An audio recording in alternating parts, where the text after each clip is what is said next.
Rais Captain Ibrahim Traore amemfukuza kazi waziri aliyepanga njama za kumuua. Captain Ibrahim Traore ambaye anaongoza utawala wa kijeshi nchini Burkina Faso ameamua kujitenga na waziri mkuu wake na kuondoa baadhi ya watu ambao hana imani nao katika serikali yake kutokana na mfululizo wa matukio ya majaribio ya kifo. Apollinaire Guillaume Ntambara ambaye alikuwa waziri mkuu mara 2 mfululizo amefukuzwa katika nafasi hiyo kutokana na kile kinachodaiwa msaliti kwa kula njama ya kutaka kumuua Ibrahim Traore katika jaribio la sumu ambayo iliwekwa kwenye chakula Ikulu. Katika taarifa za ndani zilisema kuwa licha ya jaribio la kwanza la kumwekea sumu kwenye chakula, waziri alishiriki njama nyingine katika shambulio la mita 2 kutoka kifo.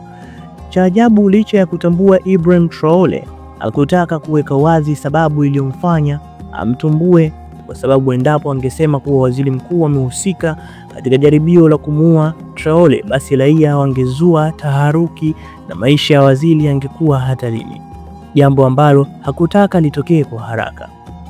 Hii ni kwa sababu hukumu ya msaliti katika taifa hilo ni kifo cha kunyongwa, jambo ambalo Ibrahim Traore hakutaka litokee kwa waziri Apollinaire Guillaume Ntambara.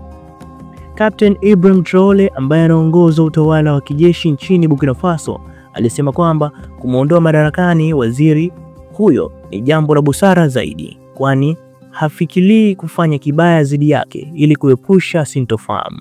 Baadhi ya wanadiplomasia waliunga mkono maamuzi ya Ibrahim Traore kwani ametumia hekima zaidi kuliko cheo. Kwa mujibu wa kanuni, waziri alipaswa kunyongwa mpaka kufa hadharani bila huruma, jambo ambalo lingezua mjadala mkubwa katika mataifa mbalimbali. Lakini pia baadhi ya wadau wamelaani vikali tukio hilo la usaliti ambalo linafanywa na baadhi ya watu walioaminiwa na umma kwa ajili ya kuitetea nchi yao kama ilivyo kwa waziri. Wengine wakisema adui yako ni ndugu wa karibu.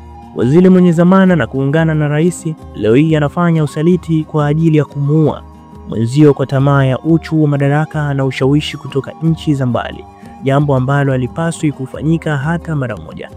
Lakini pia wapo wadau waliosema ni heri angenyongwa ili kuleta fundisho kwa viongozi wengine ambao wana tabia za kusaliti viongozi wao walio zaidi kwa vyeo. Je, Traore alikuwa sahihi kumuondoa madarakani bila kumchukulia hatua kali yoyote? Unaweza ukatoa maoni yako kupitia alama ya comment hapo chini. Asante na karibu sana.